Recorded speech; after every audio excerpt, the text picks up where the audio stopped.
So Jesse, maybe just to start off, you could talk a bit about the decision to direct a movie for the first time, given how many experiences you've had on set. I know you've directed for theater, but at what point did the idea of directing a movie occur to you as something that you would want to try out, even just as an experiment? Yeah, it was just purely practical. My background as a writer is in theater. So whenever I have an idea or a thought about a character or some kind of theme I want to address, I am instinctively thinking of it as a play. And with this story, this started out as like a series of monologues about a father who couldn't connect to his new child. And then that story turned into the child 15 years old, not connecting to his mother, who is this kind of strict, ethical social justice activist and who works in social service. And then those stories, which I wrote for Audible, were enticing to me to bring to another medium. I was thinking about it as a stage play, and as you and I have discussed, Eric, like it just didn't work for practical reasons. All my plays take place in a living room. This couldn't, because I wanted to show what it looks like inside a domestic violence shelter, to show the complexity of working in the social service sector. I wanted to show what it's like being very popular online, which is something I know about from my sister's ex-boyfriend, and the kind of irony of being very popular online, but not like, but not with the people in your immediate, circle. And all that stuff seemed to lend itself to what I imagined a kind of an original movie could be, with the kind of inner workings of familiar tropes of family conflict. Can you tell me a bit about what sort of learning curve there was for you, just in terms of figuring out how to direct the scene, how to work with actors in a way that, obviously you had a different kind of familiarity with from being on the other side? It was just this very strange experience that I am embarrassed to admit, which is that I love getting notes from directors, nitpicky notes. I love doing scenes 1,000 times. I love getting notes that are about technical things, that are about, but that are also about, obviously, more emotional notes. And yet, as a director, I always felt like so hesitant to give these wonderful actors notes, because it somehow felt disrespectful. That was the biggest learning curve. And I had to keep reminding myself that I love that. And I've been on the other side way more than I've been on this side. And but so that was a learning curve, like kind of just feeling nervous around these wonderful actors, especially Julianne Moore, who's, acted more than I've acted, and obviously more than I've directed. And so it's just like a learning curve to get comfortable being in that position, and just reminding myself that if I was in her shoes, I would want somebody to have a dialogue with after each take. The thing that's really striking about it is that there's this sort of tonal high wire act in the movie where it's funny, and a lot of the assumptions that people make about themselves and the way they relate to different people can be comical, but you're not really condescending to any of them. And I wonder how cognizant of that you are, and sort of figuring out a way to make sure that this wasn't, a satire, let's say, of privileged white people, even if it is sort of poking some holes in the way that they see the world. I suppose because the way I view myself is that way. I am like an anxious person and self-aware of my anxiety. I'm a person who, loves what I write as soon as I finish writing it, and then I'm immediately embarrassed that I would send it to anybody. And so it's that kind of like push-pull of my own ego that I impose upon the characters. When you're watching them, you're occasionally kind of laughing at them from a place of removed observation, but they are, but yet you're also given insight into their emotional inner life, which allows you to feel something for them. That's kind of, I guess, just like my worldview. I suppose maybe some people won't like the movie for that reason, because it won't jibe with their worldview, which is that we can both be clumsy, flawed, and also self-aware, and yet somehow not able to reconcile those two things or bridge that gap.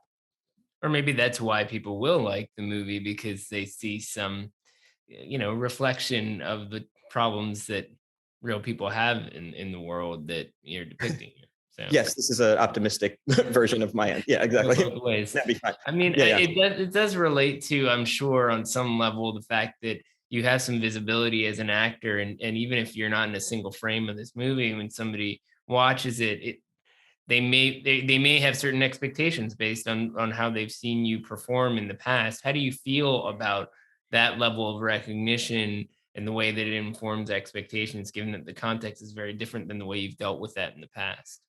Yeah, I think the only probably impact that would have is they might compare it to movies I've been in. Like I could not play either one of these characters now. So it's not like casting a kind of analog version of my current self. It's about a teenager very much in the modern era. And it's not really a teen part that I've played, which is to say kind of like a rock star, cool kid, and who's completely inarticulate when it comes to talking about anything intellectually stimulating. So it's not really like a part that I've played. And then of course the other lead role is, Julianne Moore. So I don't think anybody will compare the characters to like me, but I think they probably will compare the movie to movies I've been in, and I could probably name what those are. And that's something that you're just beholden to, irrespective of whatever kind of thing you make. And I've been in every kind of movie, from absurdist indies to genre studio things to naturalistic movies. So I'm sure whatever I made would end up falling into one of those boxes and be compared. But I'm not unhappy with that.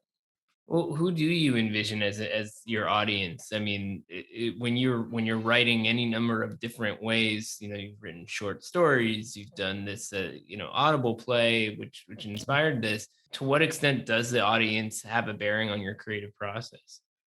Only when I'm thinking of, kind of broader conceptual things. I try to think of, well, is there something in this story that I've not seen before? And there are things in this movie that I've not seen before. I haven't seen, like in this particular tone, the inner workings of a shelter. And we worked hard with the shelter to try to, humanize it accurately, to show that it's a place of not just trauma, but of warmth, and to show that the people working there are complicated.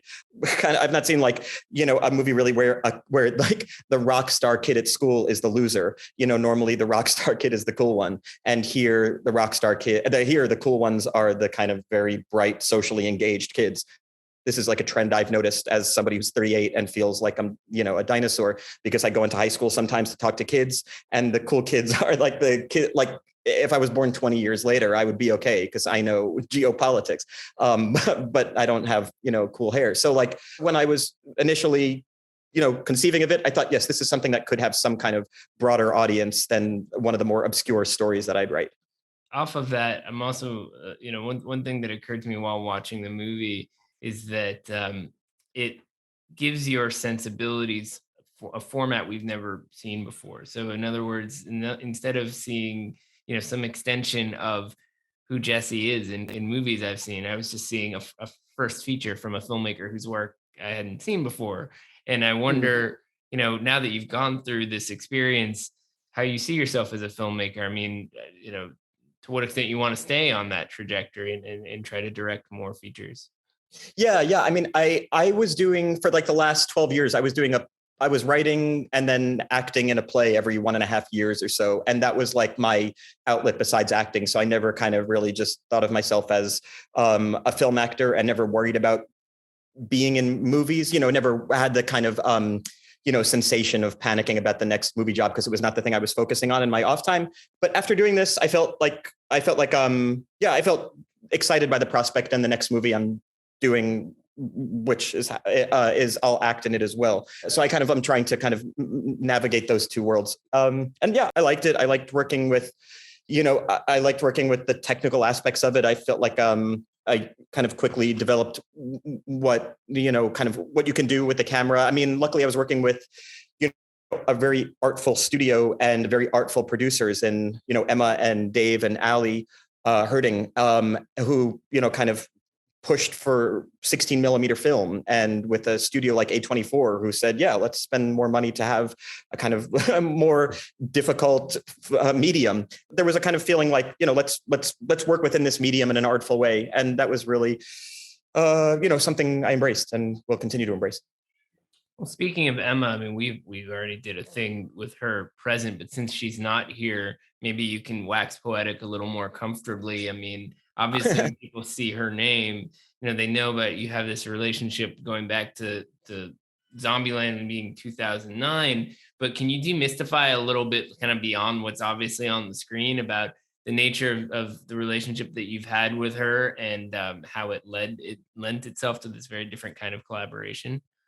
Yeah, I mean, she's a complete phenomenon in that everybody who watches her thinks they know her. And normally that is like a very inaccurate assumption that people have about movie stars. And actually the movie star is cagey and, and it's a show of amiability. She is like that. She's the nicest person. She's and then incredibly talented and completely in ways that seem to be offset by being such an accessible, nice person, because she has such eccentricity as a performer as well. But then there's this other thing, which also seems to run counter to all that, which is an incredible savviness and producerial acumen for understanding how to shape something as a producer, for understanding what appeals to an audience, and then an incredible sensitivity towards the myriad egos working to make that particular thing, and how to kind of navigate and massage those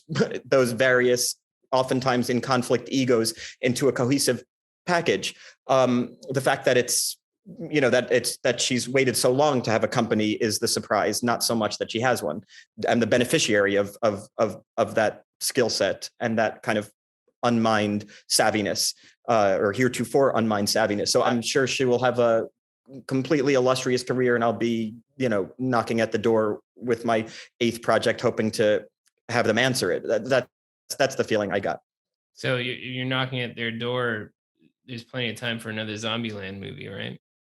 Right. So there's plenty of time. You've heard it here first on IndieWire. I'm sure yeah. This is exactly what your audience is craving. Yeah. The other thing from an actor standpoint I wanted to ask you about was with Julianne and Finn, both of whom are so recognizable in their own ways for different kinds of things, but are completely transformative here in the sense that Julianne in particular, it's like you've never seen her really look or sound like this. I mean, it's such a specific character. And Finn obviously is at an earlier phase, but people know him from a really popular show. And he's a very different age and character type. So how much did you feel like you needed to work with those actors to get them to where they wound up? 0%. In my experience, like as an actor, if somebody is miscast, there's like very limited amount of things you can do to kind of make it work. And so with this, I thought the movie would either succeed or fail based on their availability to do the movie. That's how much faith I had in them being correct for the roles. Yeah, Julianne is interesting because she seems so tailor-made for this, the kind of eccentricity that she's able to bring to a character like this, kind of an intellectual heft, with a kind of neurotic, underbelly, and then a kind of almost infantilized nervousness as she walks into kind of new situations, as people will see halfway through the movie when she engages with another kid. To me, it seems so clear cut, but people watching the movie are so surprised, as you indicated too. Oh, I've never seen her like this. To me, it was so clear. And then, yeah, Finn did the audiobook. I know Finn. He's incredibly self-aware. This is not a performance that is like my tailoring or a mistake by him or him being unaware. Like, he is self-aware and understands what's funny about what he's doing in the movie. It's not like I'm exploiting this thing he's unaware of his own, fame, of his own youthful fans. This is something he's aware of, self-aware of, appreciative of, and also in on the joke. So he is completely in control of what he's doing in the movie, and very funny, very talented in so many different areas. The other thing is that this movie is populated by a lot of smaller parts, but also very distinctive characters when we see them, whether it's Billy Brick's character or the father, or, even somebody like Eleanor Hendricks, when she popped up, I was like, oh, I know that face. Of course you do. Yeah. Yeah. What was the casting process like for you in that respect, finding all these different kinds of people for smaller parts? It was the kind of thing where within 10 seconds of seeing the various audition tapes, it was clear, with the 4 other leads, which is Alicia Bowe, J.O. Sanders, Billy Brick, and Eleanor Hendricks. The only part that I really kind of wrote for one of the actors was J.O. Sanders. He's this amazing stage actor. I've seen him in these Richard Nelson plays, and Richard Nelson is like the writer that I aspire to be. And so having Jay in the movie was in some ways my attempt to write a Richard Nelson play. And the others was just like, Eleanor, I had known like you from those movies, and she just has such an unusual quality, so distinctly different than the other actors that were already in the movie. Yeah. Seeming like she's coming from a different world, really, and so it kind of grounded her part and grounded what her struggle was and her situation was in a way that felt very separate from the kind of middle class academic world that Jay is in. So and she's just dynamite. She's just this like vulnerable, authentic, unusual person. I'm also wondering about what the shoot was like overall, given all of these different factors. We've been going through this very weird set of circumstances that complicate every aspect of life. So making your directorial debut, which people say is pretty hard, no matter what the conditions are, must have been even more complicated. Can you talk a little bit about the specific challenges in that respect? We shut down the second day because of a COVID scare, which turned out to be a false positive. We were shooting during the height of the pandemic pre this wave. So it was January of 2021, January, February, March 2021. I felt that I was afforded amazing luxuries because I was working with a great movie studio and had every resource at my disposal for a movie like this. Countering that was the fact that if we had more than 10 people in a room during a party scene, we were considered like this incredibly high risk environment and had to have a break every 3 minutes to let the carbon dioxide out or whatever. It was the panic at that particular time. So that was what it was. Does it have an effect on the movie? I think so, only insofar as there are like high school scenes that look like they kind of take place in the apocalypse and there's 7 people in the background. But besides that stuff, which is completely kind of secondary to the main thrust of the storyline and the aesthetic of the movie, we're fine. Well, actually, one thing I wanted to ask you about sort of bigger picture is how you've identified mentors in your career, given that you tend to expose yourself to a lot of different kinds of experiences as an actor and as a writer. So who are the people who sort of really imparted the kind of advice that's made a difference in terms of how you developed creatively? I mean, the people I go to for kind of, I would say for like comfort than any kind of like didactic advice would be like Greg Mottola and Richard Ayoade are friends of mine. And I like kind of lean on them because they're neurotic as well. So I think I lean on them because we can commiserate, rather than saying like, how would you frame this kind of thing? And I find that to be of equal value, maybe greater value, because every movie and story has its own aesthetic needs, and there's only so much you can glean from somebody who does their own thing. Working like on this movie, I found I leaned really hard on the cinematographer Benjamin Loeb, who just has who's working specifically on this story and is visually a wonderful artist, and so kind of so that's who I leaned on with this movie rather than let's say past mentors. Right. Well, when you look back at sort of where you were when you first started getting opportunities in the industry, do you have a sense of what you wish you had known, or kind of how you might have made different choices if you knew what you know now about the way things work? No, I would have wanted to maybe direct something earlier because it's kind of taken a bit of anxiety off me as an actor, because like I kind of see the process from the outside, so it's less daunting. Normally as an actor on set, I'm just a ball of anxiety. And partly that has to do with the fact that I shelter myself from the process so much. I don't watch dailies. I don't watch the movie. I don't ask anybody how I'm doing because I'm so panicked. I'm not doing well. And then having directed a movie and kind of like just relieving myself, just puncturing the kind of mystique surrounding the process of it and the artifice of it, I think allows me to, I don't know, think about it in a little more practical terms.